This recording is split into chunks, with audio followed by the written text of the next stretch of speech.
Hi, this is Mindectomy, the show about life issues you may or may not encounter. How much are you worth? Do you have a net worth? Money, assets, property? What about worth in a human sense? Does your humanity have worth?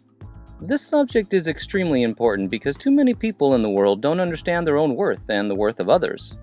I'm here to tell you today that your worth is unmeasurable. A human life is priceless. Although we watch movies or hear stories about people putting a price on someone's head, the reality is that the price isn't calculated on the person's worth as a human. It's the price of retribution, retaliation, or revenge. Because you, me, and every human is a miracle, if I can use that word so loosely. Think about the sophistication of your body, all the systems and organs working together to keep you alive, and your brain giving you the ability to dream, think deeply, and manipulate the world around you. Cognition, feeling emotion, and having ideas come from your amazing brain. So again, this is why I say there is no way to measure your worth. The subject is not only important, but it's a sensitive subject. Many people all over the world are seen as unworthy to elitists, bigots, and racists. Don't worry, I'm not going to rant about this because ranting is just complaining, and the show's mission vehemently excludes complaining. But how sensitive are you? Do you feel offended or insulted when you hear about a person's worth and the oppression that so many people experience in the world? Does your blood boil? Are you emotionally sensitive? It's okay to feel emotions, especially when discussing the worth of a human life. But are you hypersensitive? I think the prefix hyper should be a dead giveaway that it's not healthy to be hypersensitive. Hypersensitivity can cause emotions to run amok. And although it's okay to feel emotions and express emotions, it's dangerous to react according to emotions stemming from hypersensitivity. Do you see hypersensitivity overtaking the world? Or is hypersensitivity an infrequent occurrence? I encourage you to think about this and pay attention to your surroundings. Have you experienced instant regret? That feeling you get when words slip out of your mouth and your body instantly goes limp, your heart pounds, and you break out into a cold sweat because you realize you just offended, insulted, or embarrassed somebody, or yourself. Regret comes in other forms too. Sometimes we look back on our lives 1 year or 10 years ago and think, man, I regret ever making that decision. Sometimes it's a decision we made to buy something, break up with someone, marry someone, take a job, etc., etc.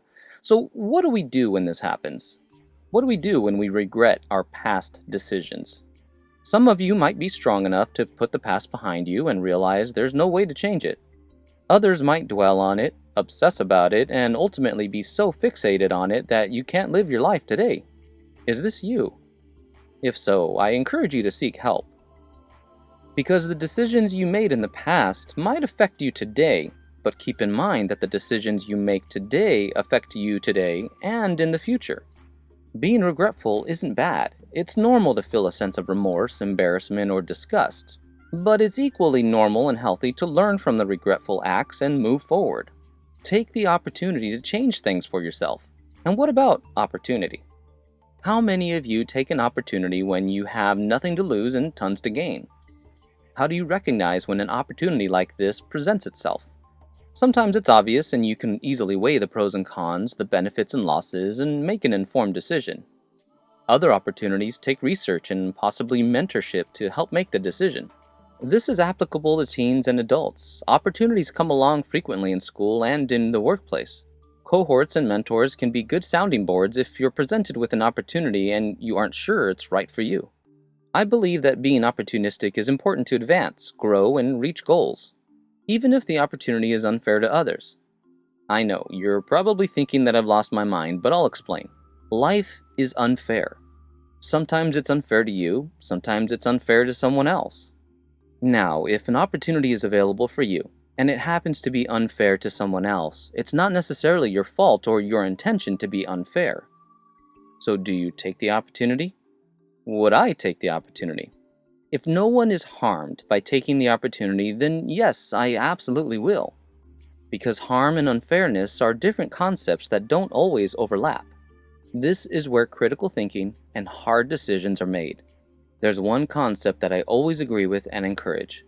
Be good to yourself and be good to others. Thanks for watching.